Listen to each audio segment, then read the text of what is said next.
Bunso Migs Malino isiniwalat na ang relasyon niya sa babaeng ito, narito ang buong detalye.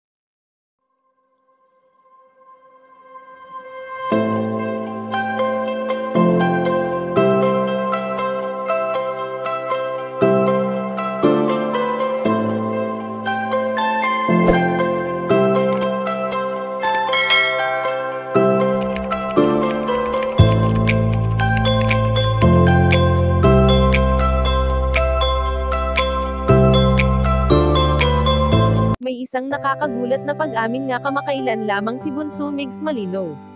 Alam naman natin na usap-usapan sa mundo ng social media ang pangalan ng binata, lalo na nga at may isang babae na pilit na inuugnay sa kanya. Sa ilang taon na pagsasama noon nina Bunso Migs Malino at Cutie Mahal ay kitang-kita natin sa kanilang mga kilos at galaw ang kakaibang pagmamahalan na nabuo sa dalawa. Bagamat marami na noon ang nagtanong kung ano ang tunay na namagitan sa kanila, ngunit hindi nila ito sinagot, bagkos ay palagi naman nilang sinasabi na mahal nila ang isa't isa. Marami nga sa mga taga-suporta ng Momigs ang lubos na humahanga, dahil sa sobrang sweet nila sa isa't isa hindi lamang dito sa Pilipinas kundi sa kung saan pa mang sulok ng mundo ay talagang hinahangaan sila.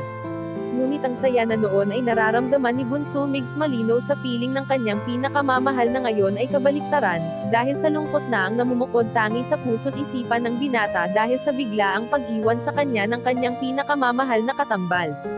Sa ngayon nga ay ayon sa aming impormasyon na nakalap na isiniwalat na ni Bunso Migs Malino ang relasyon niya sa babaeng ito.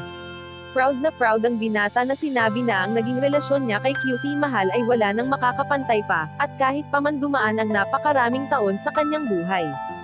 Kayo mga kachika, anong masasabi niyo dito? Please leave the comment and don't forget to subscribe.